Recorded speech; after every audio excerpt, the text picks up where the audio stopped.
तर 2015 मध्ये कोणत्या महिन्यात सर्वाधिक सुट्ट्या आहेत आणि लॉंग वीकेंड कुठले असणार आहेत ते पाहूयात. म्हणजे त्याप्रमाणे तुम्ही नव्या वर्षातल्या तुमच्या हॉलिडेजचं प्लॅनिंग करू शकाल.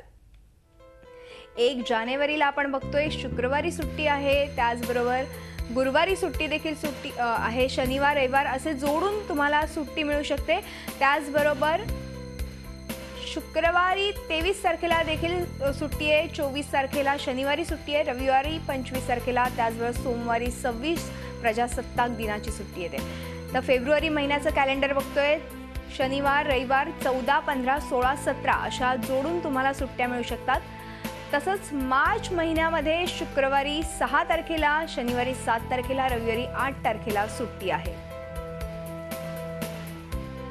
तसंच एप्रिल महिन्यामध्ये 3 तारखेला शुक्रवारी सुट्टी आहे, 4 तारखेला शनिवारी सुट्टी आहे, 5 तारखेला रविवारी सुट्टी आहे.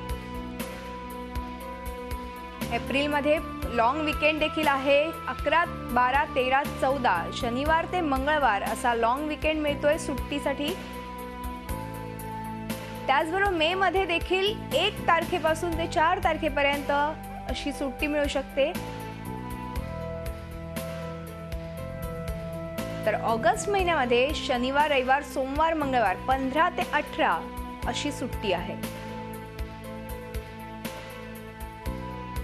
सप्टेंबर महिन्यामध्ये गणेश चतुर्थी आहे, 17 तारखेपासून ते 20 तारखेपर्यंत हा लॉंग वीकेंड आहे.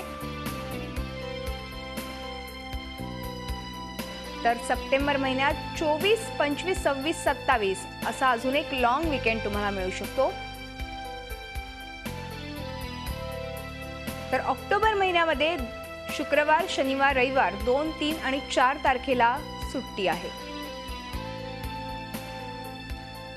तसंच ऑक्टोबरमध्येच गुरुवारी म्हणजेच 22 तारखेला दसरा आहे, तिथून ते रविवारी 25 तारखेपर्यंत असा लॉंग वीकेंड आहे. तर नोव्हेंबरमध्ये शनिवार 7 तारखेपर्यंत पासून ते मंगळवार 10 तारखेपर्यंत सुट्टी आहे.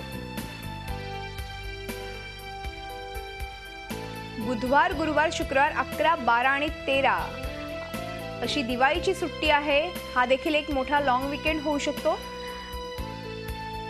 त्याचबरोबर शनिवार 14 नोव्हेंबर बालदिन आहे, रविवार 15 तारखेला देखील सुट्टी आहे. डिसेंबरमध्ये 24, 25, 26 आणि 27 अशी लागून सुट्टी मिळणार आहे. झी 24 तास रहा एक पाऊल पुढे.